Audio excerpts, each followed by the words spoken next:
I'm Will Broman. I graduated North in 2010. No kids, live in the farms. I'm a patent attorney and just been following a lot of the schools for many years. Sean Cotton, board president. Mike Thoits. I grew up on the east side, the west side of the state, but my wife is from here. I practiced law for a million years, and then I got a real job. And then that went away with COVID, and so now I'm spending my time here. And have ties to North. Yes, our daughter went through Monty Parcells in North, and I was on the PTO at the middle school and the elementary school. Nice to meet you. Now, Jeanne. Yeah, just school board and student and parent. Diane Carabethas, I met you before. I kind of represent the senior, also real estate, been in business about 50 years in real estate. Great. My 5 sons went through restaurant schools and all went through Michigan, and I coached and done a lot of other things on the side. Awesome. Thank you. Nice to meet you. All right, can I get a motion to approve the agenda? Motion to approve the agenda. Wait a second. Support. All in favor, please say aye. Aye. Any opposed, please say nay. Motion carries. We can go to information discussion, and giving the floor to Mark, Mr. McInerney, our board counsel. All of you have, I think, some proposed revisions to our policies and administrative guidelines, which come about as a result of some changes in state law that were made last year. Several of you have sent comments. I'll try to respond to those. I know I saw the one from Mike, but somehow I didn't copy it, so it's not an editorial comment, I just didn't copy it. I get that a lot. So, the first 3 on the list are really the same change.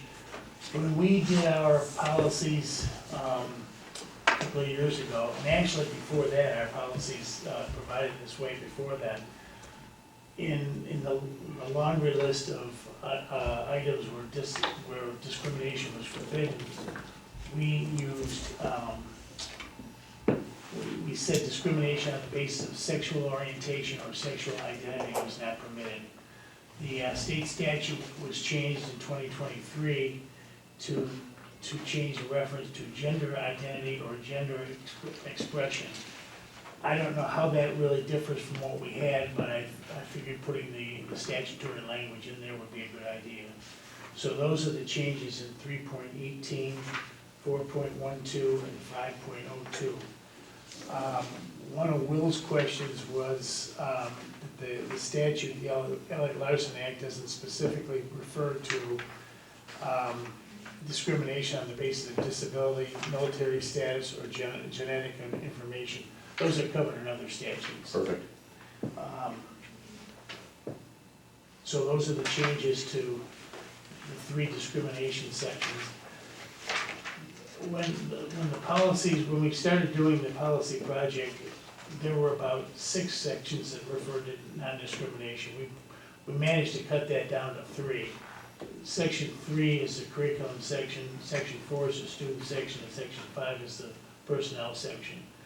And although we were trying to remove duplication as much as we can, it seemed like the subject of discrimination, we ought to have it in several places, because if we get complaints, we want to be able to show that we've got it covered. So, any questions on those 3? I'll just move on then to... The only other one that I had on those 3 was we have a specific definition in 4.12.1 of sexual harassment, but then it seems like we might be defining it in 3.18 and 5.02 as well. And so I was just wondering if we're touching 4.12 or all of these, should we be adding in just a standard definition of it, or does it not matter at this point?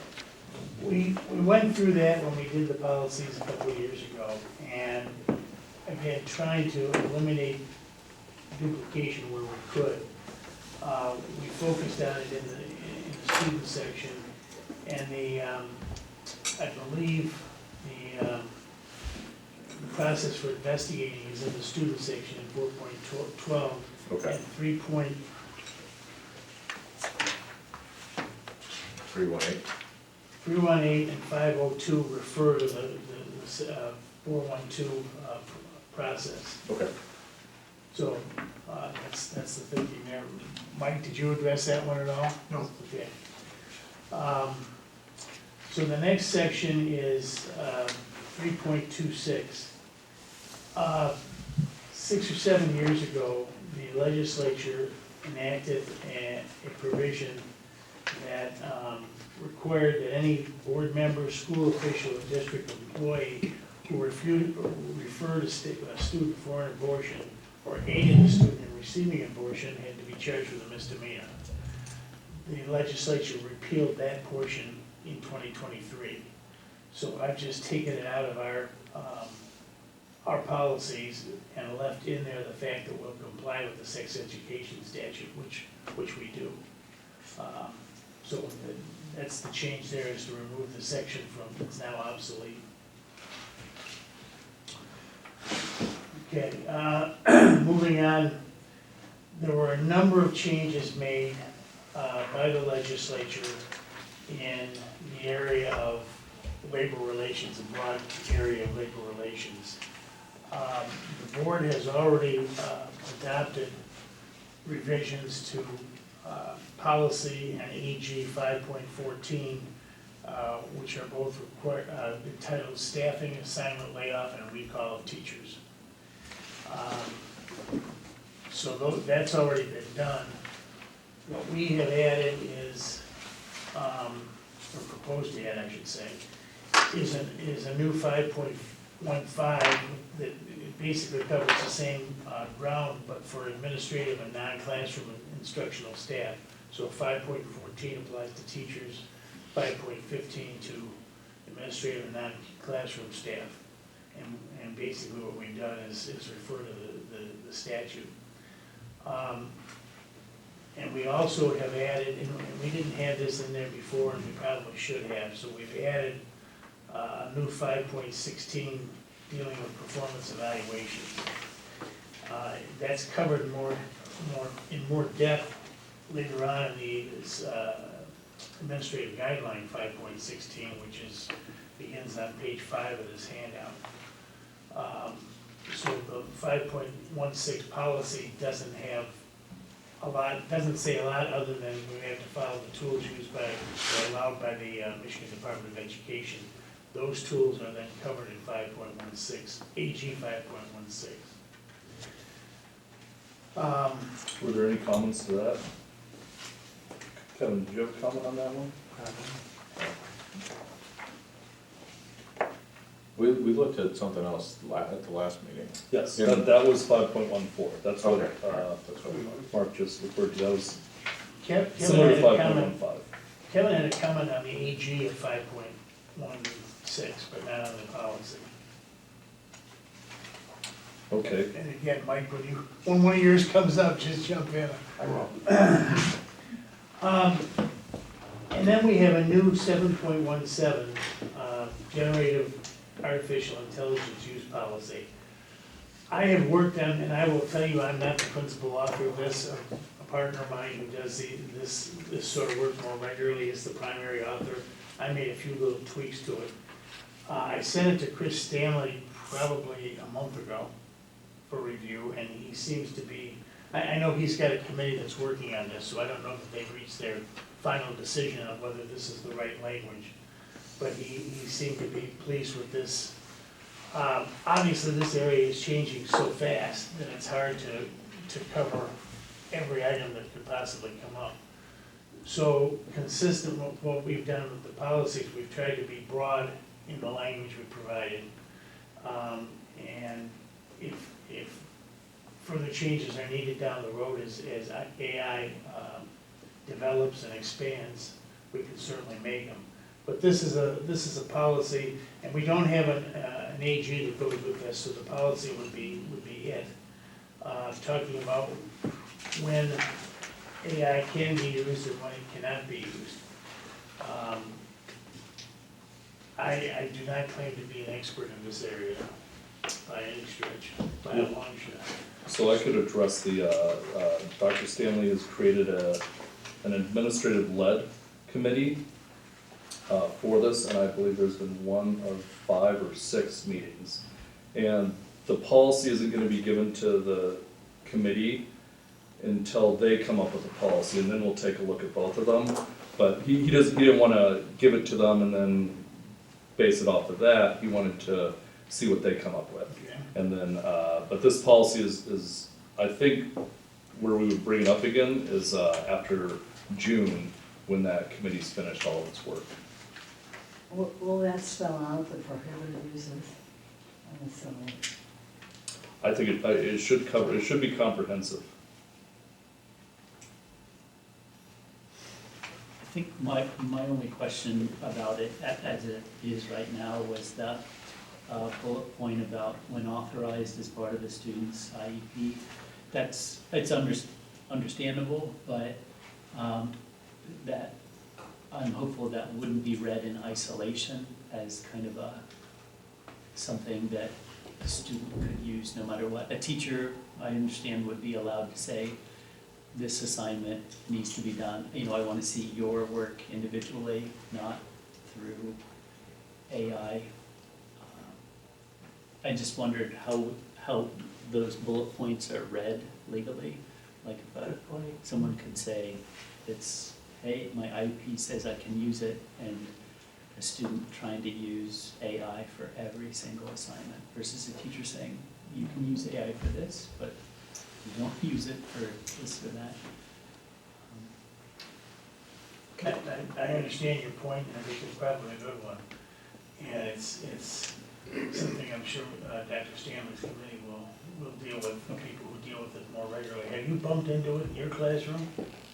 It's highly problematic right now.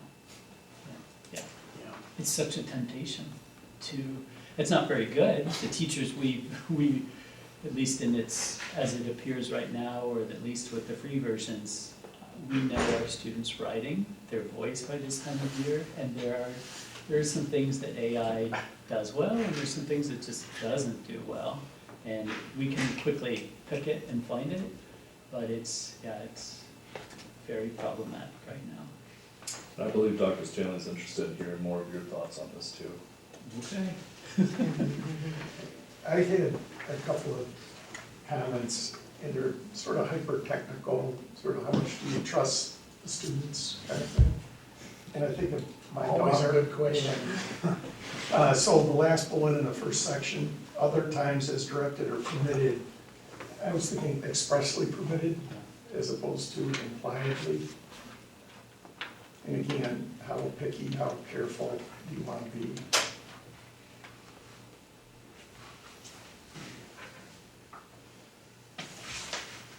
One thing I like about the phrasing right now is it does confirm that the student is to acknowledge it. It is to be cited, acknowledged when used. So. And AI will probably be getting better and better. Oh, yes. As a student. Well, something problematic about, I love Google Docs, and that's our system, but we are, by using Google, we are training AI. And the AI checkers that we use, the free checkers that we use, actually also have other subsections that say, will help you create a document that AI can't, that these AI checkers can't detect. So we are training, we're using the system to train the system to. I know there's a museum in Paris where next summer, visitors can ask AI who's playing Van Gogh questions. And it will go through all the letters that Van Gogh wrote to his brother Theo and start coming out with answers. And they said the more it's used, the better and better Van Gogh AI is going to be. So. There are great uses for it. I'm excited, but I'm glad we're addressing this. Kevin, I've read that some of the universities allow it. They just decided to allow it. Do you have any idea how they're dealing with the obvious My friends, cheating issue? I would be curious what, I could understand certain types of assignments or possibilities for it, but my friends who are professors indicate that it's really problematic there as well. Just a temptation to use it, and it's great for creative endeavors, or you can put your creation into it and it can actually help you polish and revise. So there are definitely exciting possibilities for it, but my level and my discipline, I just don't want it to, and I know we're on this, we agree, we want the students to craft, create, design their own thoughts, that thinking made visible, which is hard and time consuming. And we don't want this to become, we don't want AI to be a cop-out, or someone to say, I created this, when really it was artificial intelligence and they simply put in the prompt. But yeah, I'd be interested to know how it. I have, I take two college tuitions right now, two different schools, and I can tell you from those two specific schools, it's your expense. There's no footnoting it that you used it, if you use it, so my kids are terrified to go near it in that way, so. Zero tolerance. Zero tolerance. So. It's also, as some of you might know, some lawyers have tried to use it, and it creates things. It doesn't always It have the hallucinates. facts. Yes, isn't that, that's such a dystopian, hallucination-free AI, but it makes up things. And it makes it look sophisticated. It'll create fake citations, fake websites, so it's a little scary.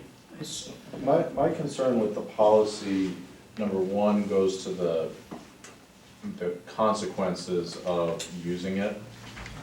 And using a plagiarism or AI detection software, and that software is supposed to be used to inform, whether there was a potential violation of the policy. And to that end, because it's such a strong, and to Ginny's comment, such a strong consequence, the use and the prohibited use should be flexible enough, right? I look at the acceptable uses, and to Kevin's point, I use it every day to generate outlines for things. If I'm writing a brief on something, I want it to generate an outline, give me the key points that other people have used, because I've not done this brief before. But then I go back and I do it on my own. So if somebody's writing a paper for you, and they ask it to generate an outline, and then they go in and they do all their own work, were they using AI for that assignment? I think if that teacher had that as part of a lesson, and again, the express permission, the permission granted, like, we're going to try this for that, that would be fine, teacher permission. And then to clarify, at this point, I would see your writing, your creation. So it's all about the permission granted, or clarifying when and how it's going to be used. That's how I would read it. So that's just my concern, is what constitutes a use, right? If you're making an outline of something, are you using it? If the teacher allows you or says absolutely nothing can't be your outline, you can't look at it for a summary of the book because you want to make sure that your understanding, is consistent with somebody else's. That's my concern with a policy where it's a board level policy, too prescriptive, as opposed to, potentially having a more robust administrative guideline. For the reasons that you've identified, which are, this year you might want to do one thing and next year you might want to do another, and going back and changing this policy all the time doesn't make a ton of sense. Well, the board has determined that AGs are subject to board approval now too, so there's really no functional difference between AGs and policies currently.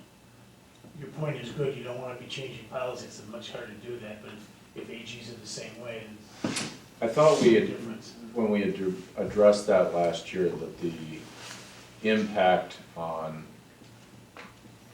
the board approving the AGs didn't have the same impact as it becoming a board policy.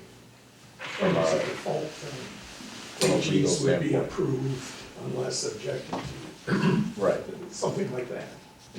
but where something is a board policy, if the district doesn't follow it, then that would be, like, if this became board policy, I can just see, you know, somebody getting expelled and there being a due process issue. But if it's an AG, I don't think that due process issue is still the same, because it's not, even though it was approved by the board, it's not technically a board policy. Our student code of conduct is an AG, it's not a policy. Okay. The policy says the administration shall create a student code of conduct, and that's been done. Okay. So I don't know that there's a real difference between AGs approved by the board versus policies approved by the board. There are some times when bodies will say, as Mike just pointed out, this AG will take effect in 30 days unless the board says no, but that's not the way it's been set up by the board. The board has affirmative obligation to approve AGs, as I understand it. Is that the way you understand it, I Sean? think so. I think that's how we ended it the last go around, Well, would the consequences be spelled out, or would that be on the t-shirt? Like, give them yeah. I mean, as it is right now, it's, The way this is set up, if you misuse AI, it's treated as academic dishonesty and will result in consequences either under the cheating or plagiarism sections of the student code of conduct. Our student code of conduct gives a lot of discretion to administration how to punish something. So a minor violation doesn't get you expelled. I'm not sure what a minor violation of AI would be, but maybe just an outline. well, that would be a good example. Using it to create an outline and then doing the text yourself, it would be a pretty minor violation. Doing like the lawyers in New York did and turning in a whole brief that's all AI generated would be a pretty major violation. Yeah, it's usually a conversation with a minor incident. A major incident, or the first major incident, would be failure of that assignment. And sometimes teacher discretion to allow a rewrite. The second time that it happens in a student's academic, their high school career, they can actually fail the quarter of that course, no matter what that course was.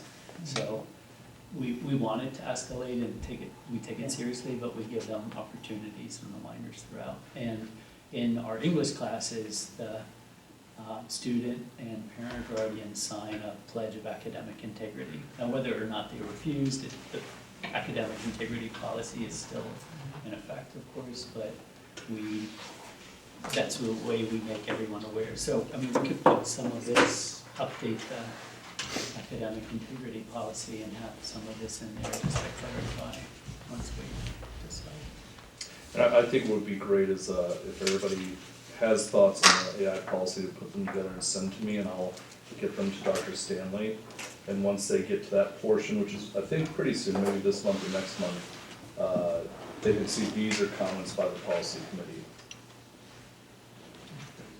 And then that policy will ultimately come back to this group once it comes out of that committee. I just have a question for Mark.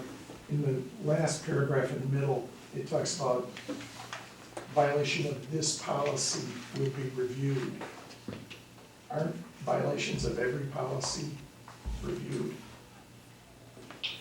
Because this is talking about, I think, the AI detection software.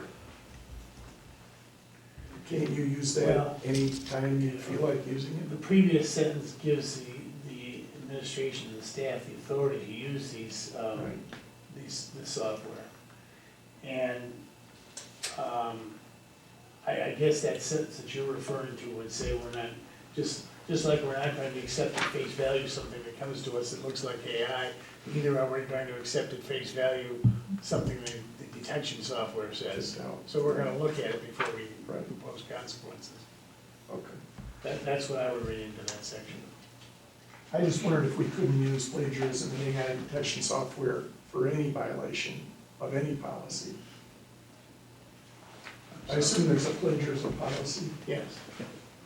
I can- Well, it's in the code of conduct. Yeah. Right. So anyway, we'll see how the final one reads.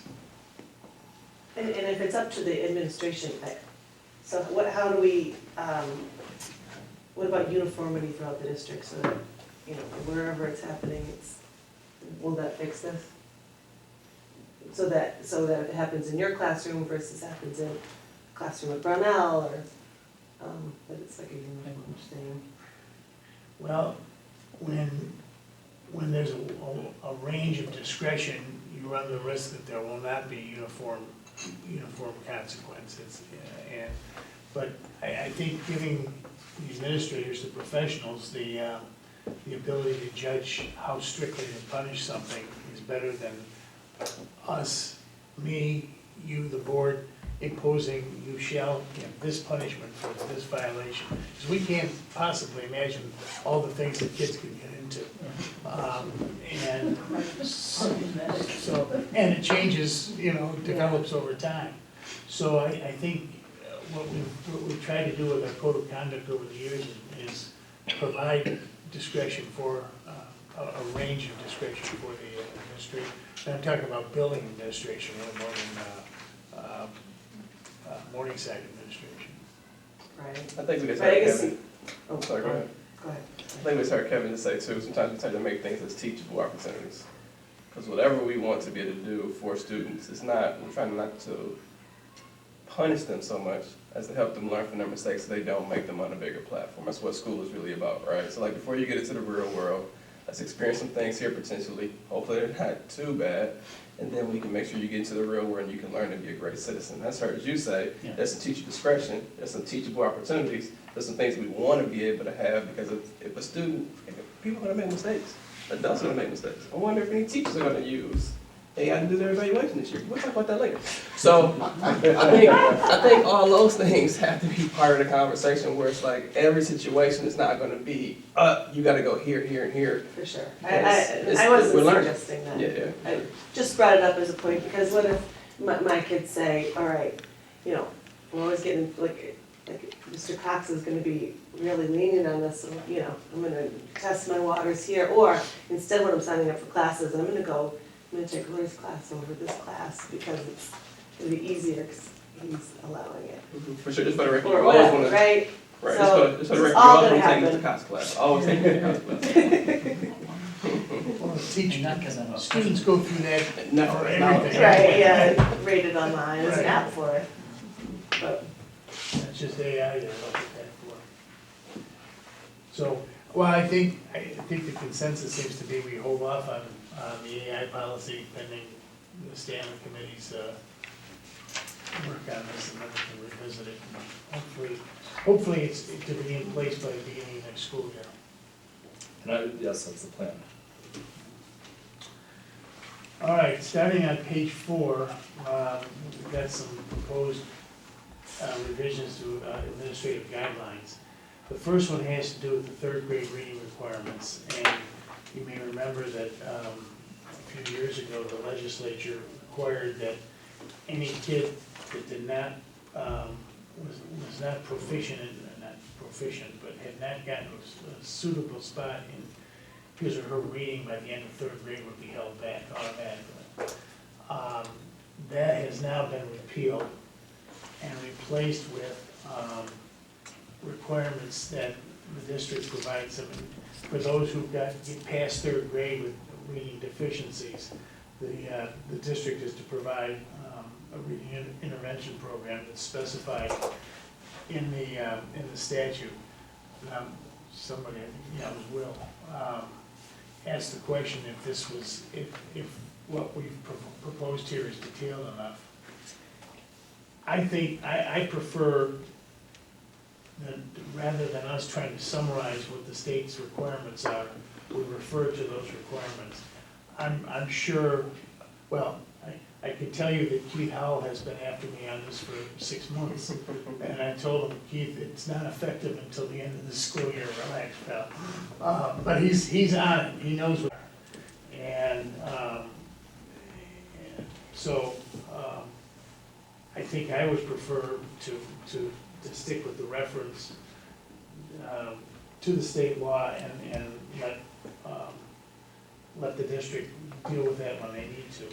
Hopefully, we won't have too many kids there in this area, but I'm sure we'll have some. So is this a state law that says a reading intervention services will be provided by a reading specialist literacy coach? It says intensive reading intervention beyond grade 4. You have reading intervention in grade 4, and then after grade 4, you have intensive reading intervention. And so there will really be efforts to get these kids up to snuff in the reading, but not by holding them back for another year in the 3rd grade.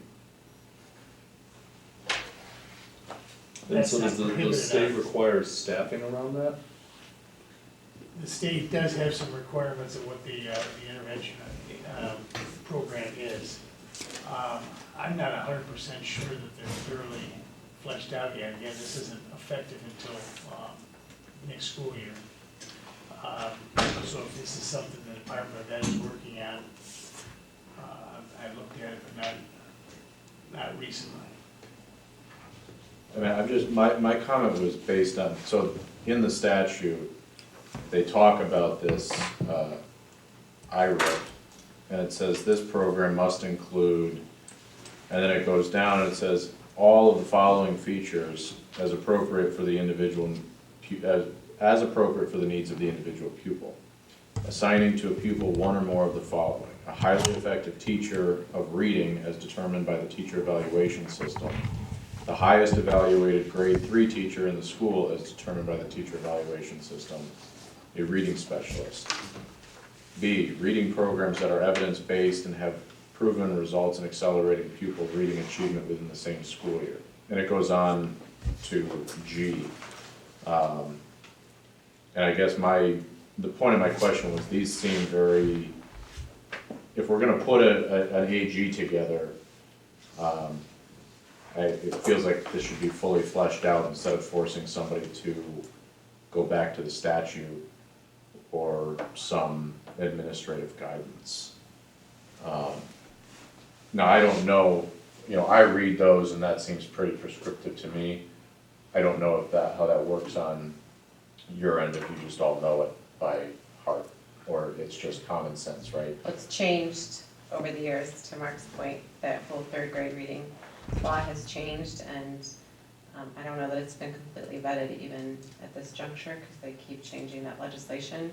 So to your point, and we know we have to have the highest reading, but it's a little bit frustrating from an educational perspective, because when are we supposed to do these things, and what do we take out of a curriculum to do this? You can't take out recess, you can't, because that's a lot too. So there's still a lot of discussion on this, so I think we should hold off a little bit on this until we see what actually comes to fruition. And the more you put into the policy and the more you have to do, the more apt you are to violate the policy as a school district, and then parents obviously ask us why their child can't read. So I think in my opinion, Mark, we should probably wait a little bit on that one. Is that fair to say? You would like to think that those questions will be answered, those discussions will be complete before September, but you know how that works. I absolutely Or do, doesn't because work. I've served on those committees a lot, but I know that there's a lot of push on those committees that this is really hard to accomplish within the same confines of time that every other student attends school. Because you've gotta give up something if you're gonna do more reading intervention, and parents don't want their kids out of science class or out of social, so there's a lot of pushback on this, of how do you accomplish this if they're gonna attend school the same amount of time as every other student, and perhaps it needs to be something that happens in the summer versus. I'm wondering if I'm understanding your comment, that just the implementation of this policy would be difficult for the district to do. I think as prescriptive as this think it is a challenge to add Okay. the requirements of this. But to your point, the legislation gives you some flexibility. You can put them in the most highly qualified teacher's classroom, Right, which I would hope we would do okay. for students who struggle. We have to make a change now because our current AG has the mandatory repeating third grade language. We've got to get that out. And these last two paragraphs give us enough flexibility that if the committee work that's being done comes up with different ways to attack this, we use those without making big changes like this. So that intervention is like a tutor, private tutor? And Not necessarily quite that far, but some serious work to get these kids reading. and then it's kind of vague until the student no longer has a reading deficiency. But what if it's like 2 or 3 years? You know? That's, This is legislators that aren't educators writing. This is just an example of that. It's very challenging to implement this. Could I propose we add 1, 2, 3, 4, 5, 6 words to that last, to the second to last paragraph and the last paragraph, where it says, a reading intervention program that is intended to correct, add in and change it to a reading intervention program that is compliant with state law. Because, so I see as required by state law at the start, but it almost reads to me as, okay, we have this state law, so now we have to put together this program. And I think it would accomplish my concern to just make a note that the intervention program itself has requirements under state law. Not that we have to do this as a whole under state law, but the program itself has requirements that we have to address. And we don't have, that way, if the state law itself changes, you know, as you've indicated. So would you just cross out everything after intervention program? Because you recognize as it says, as required by state law for a grade 3 pupil who has a reading deficiency based on the grade 3 state English language arts assessment, the district shall provide through grade 4 a reading intervention program. We can leave that or cross it out. It can be put inside, you know, an Oxford comma. But, yeah, I mean, the last portion of that sentence isn't required if we just say that is compliant with state law. Actually, the compliant with state law could be added at the end, that is intended to correct the student's specific reading deficiency and is compliant with state law. Love it. And so when does this have to get passed? It's effective July 1, next school year. What's not clear to me is if a kid who's in the 3rd grade now doesn't pass the test, does he have to be held back? So we could keep this one out and let our administration work on it some more and then bring it back here. Because there's nothing that our current policy is gonna do that's going to get us crosswise with the law, right? Does the current policy say that a parent can supersede the district's holding back? Because I think that's the intent of the law, that a parent can write a letter and say, I don't want my child to be held I back. can't remember. I think it does. I mean, I know that's the law, I don't know how our policy says that, so to your question, that's how you circumvent it for this year, is that if a parent doesn't want their child.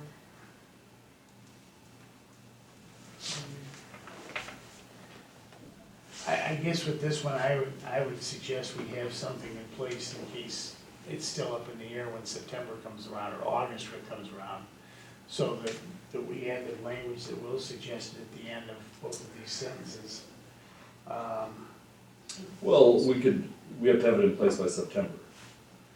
Well, it's effective July 1, but there's not much schooling that goes after July, so. Right, it's effective by July 1.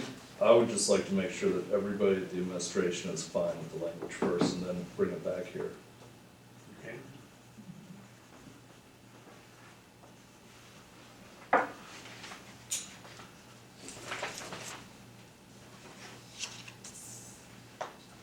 We'll have at least 3 more policy meetings before then.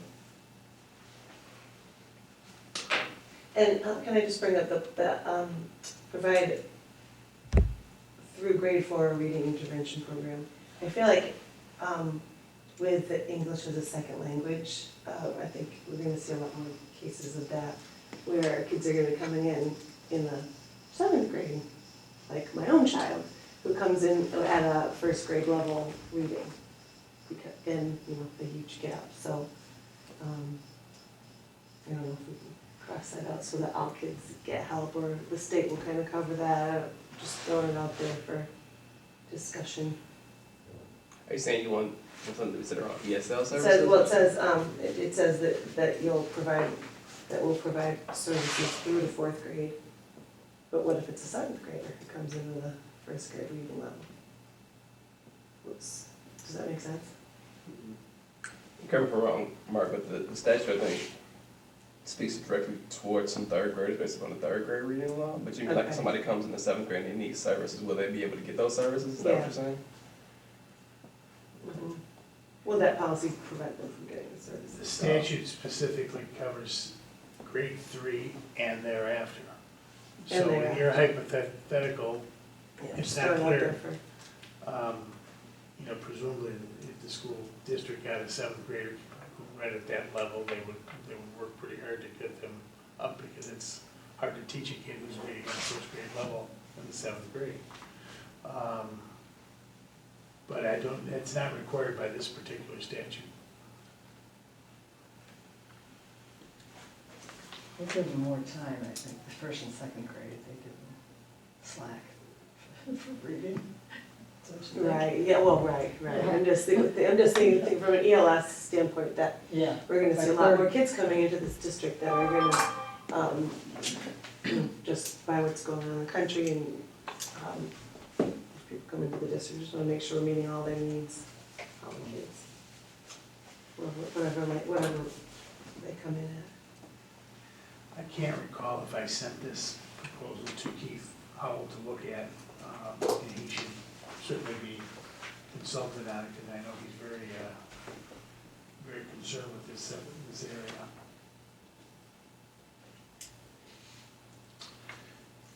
All right, we then have an AG provision in 5.02,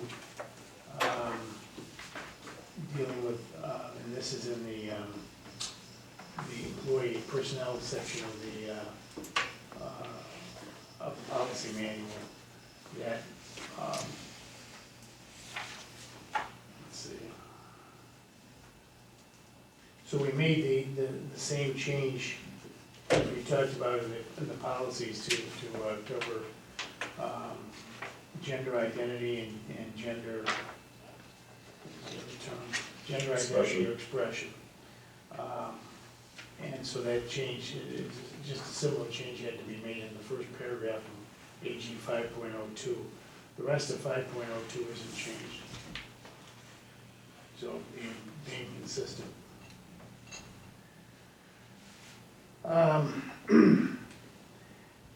Further into the AG section, we have new 5.16, which is a fairly long one, and is intended to follow the new statute.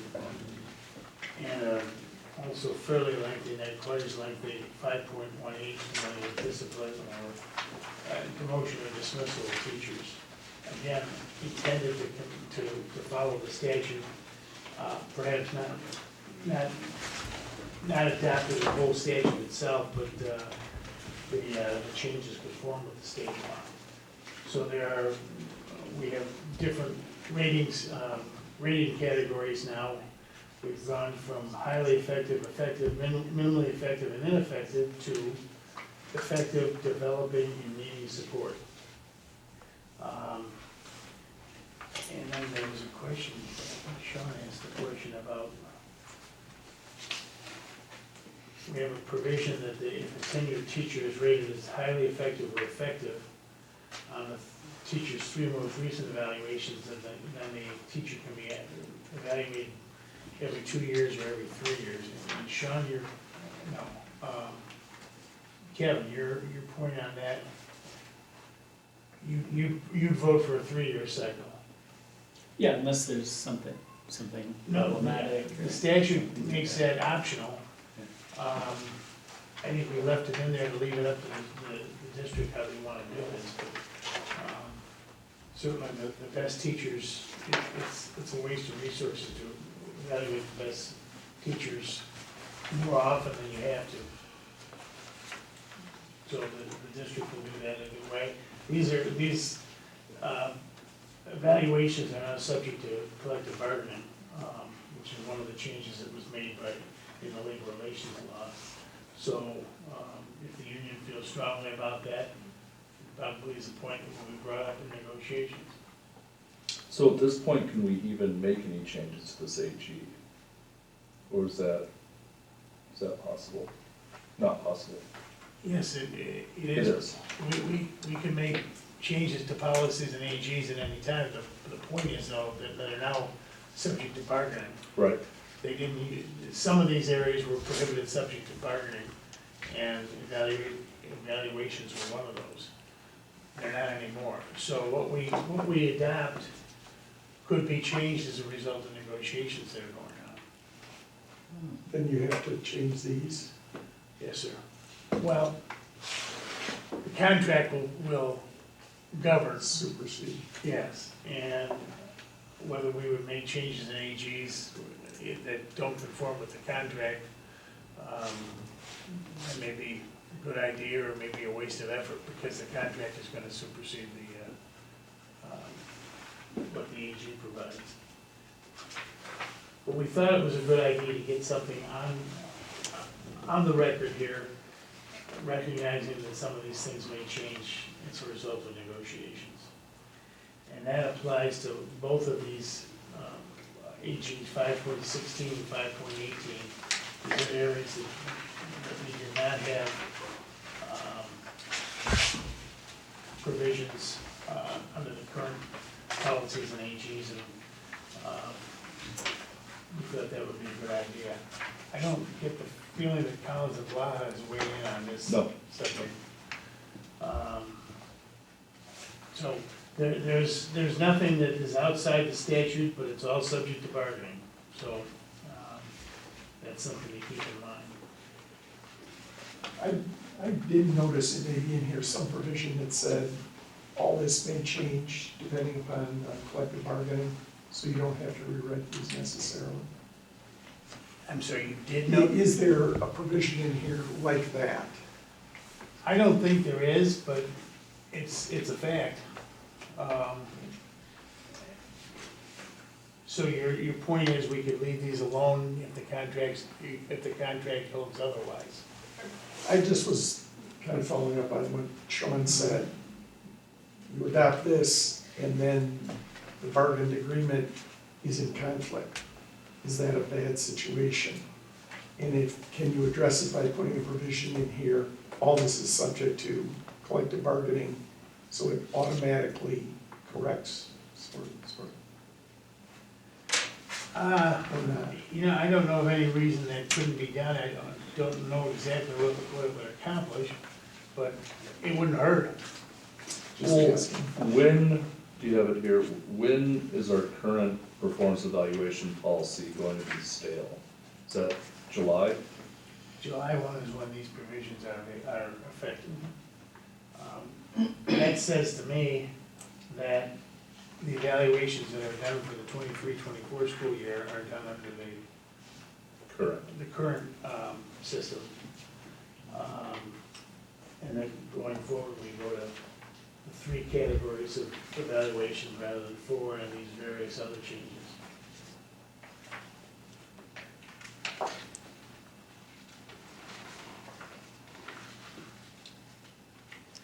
Mark, we don't bargain the 3 categories, those are law. I think what we bargain is what tool we use for the evaluations. Right. That's really all we're bargaining. I didn't mean Yeah. So I think the policy actually stands because I think the policy comes in place before we do the bargaining, and we bargain based on the policy. So the only thing that's really bargainable is the tool that we utilize. Other than that, it's pretty prescriptive by law.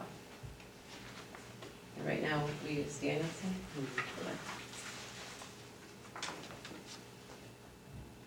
my point is, I don't think that you change the policy based on what's bargained. I think the policy dictates what we can bargain. Are you referring to the policy or the AG? Oh, okay. I don't know. Yeah, I'm not used to having AGs and policies, we just had policies, so, Page 5 there? yeah. That's the administrative guideline. There is a policy that's much shorter that's on the page. I actually had a similar question along those lines, and I'm using the evaluation frequency as the example. If you were to change in 516 that the teacher is evaluated triennially, would that, and you removed biennial, would the ability of the administration to bargain with the teachers be limited to that 3-year window, or could they then bargain on a 2 or 3-year window, even if it's not permitted under the policy? And I'm just using that as an example of who does this control, because it seems like it binds the administration into what they can accept. And as long as, so whatever they bargain for would be within the confines of the AG.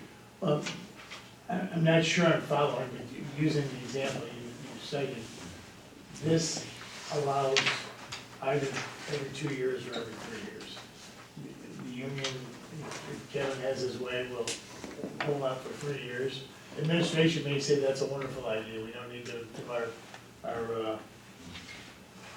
what's the term now, effective teachers more than that. Or the teacher, or the district may say, no, we want to do it every 2 years. That's a subject to be bargained. Is that a default where if it's every 3 years, say something comes up, can you then go in and reevaluate? Or is it just, that's a blanket, like, no, you're not going to go in and evaluate that teacher every 3 years? If they meet a certain expectation. Under the statute or under a contract? Under a contract. Under a contract, it would depend on what the contract says. But if our contract says we will only evaluate these particular teachers every 3 years, I think we're probably stuck with that. But the statute gives us the ability to do it either 2 or 3. Has it always been 3 years For 2 years? for teachers for evaluating? The The, history of it. you're probably asking the wrong guy that question. I don't do that sort of thing. I think there has been some permission, some ability for districts to not evaluate the highly effective. Remember, we're For moving 2 forward. years. If you're highly effective for 3 years, you can go off for 2. Yeah.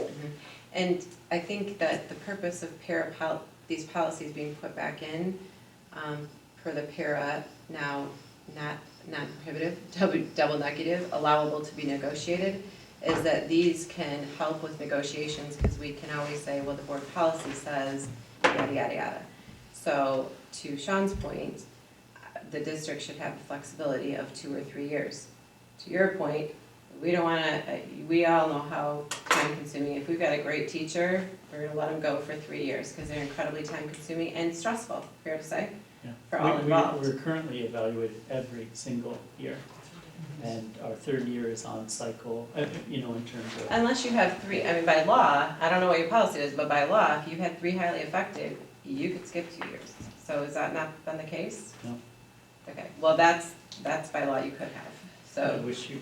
Could have, but didn't require to. Well, you weren't required to, you could, Yeah. you can be, but there's a lot of highly effective teachers that didn't, because it's so time consuming and Yes. stressful on everyone to be evaluated.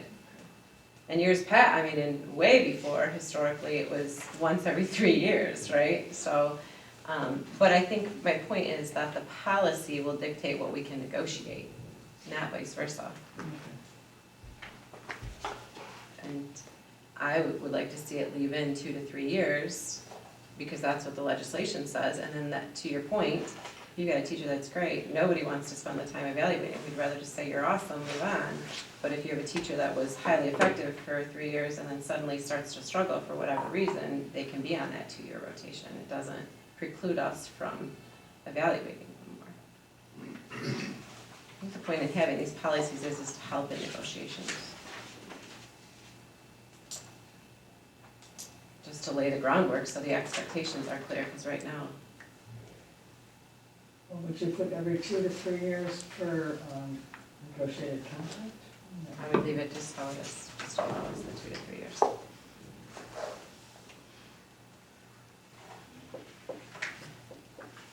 So my understanding is the interpretation from you and the administration is this policy or this guide, this AG, and I wish I could find better words to use, but this AG is gonna tie the hands of the administration to how you can negotiate with the bargaining units.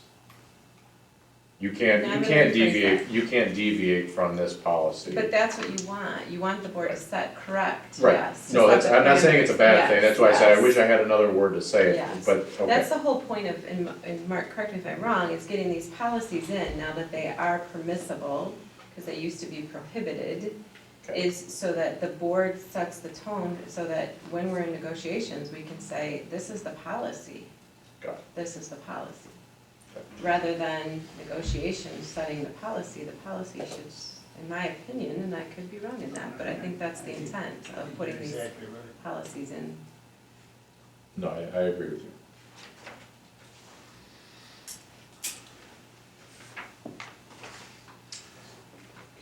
Okay.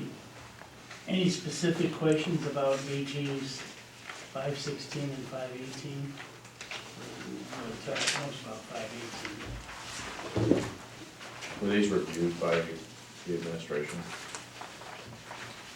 I'm gonna be blunt, I have not reviewed them, this is my first, which, John I sent probably, these to you, didn't he, Garrett? Garrett, I got them, yeah.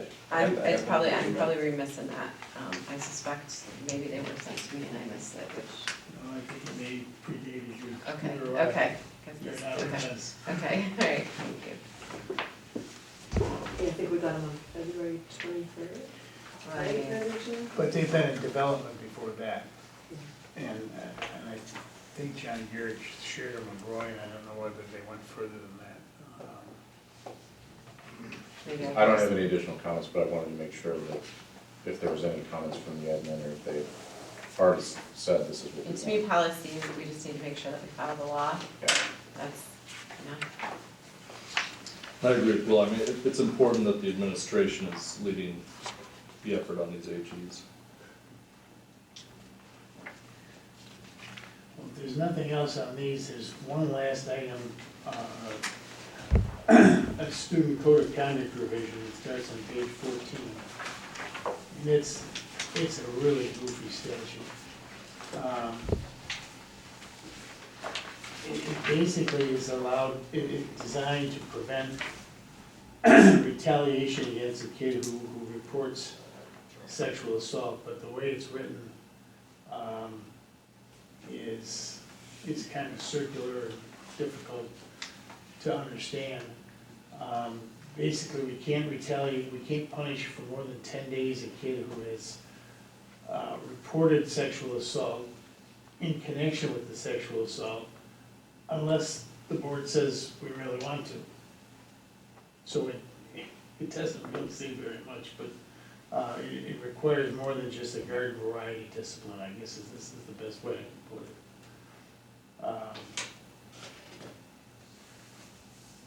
Apparently, there's a belief that there are cases where people report sexual assault and somehow are punished themselves in connection with the incident that led to the sexual assault. And this sort of limits that to 10 days, but sort of says the board can overrule that. And it does if the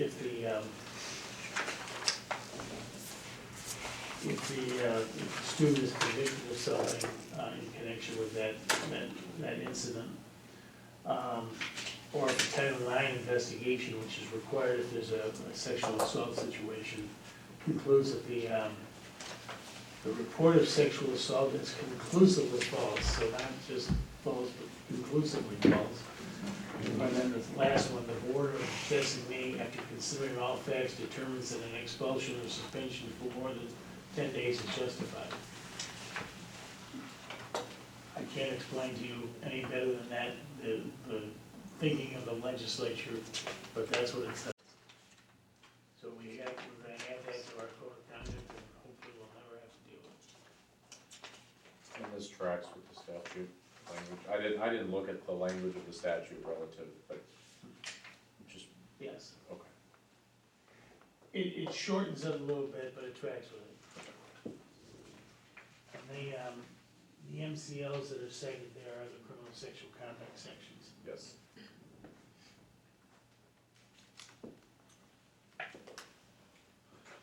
Okay, what I've heard is that we are fine with moving 3.18, 4.12, 5.02, 3.26, 5.15, and 5.16 to the board, as well as AG's 5.02, 5.16, 5.18, and the revision of the student code of conduct.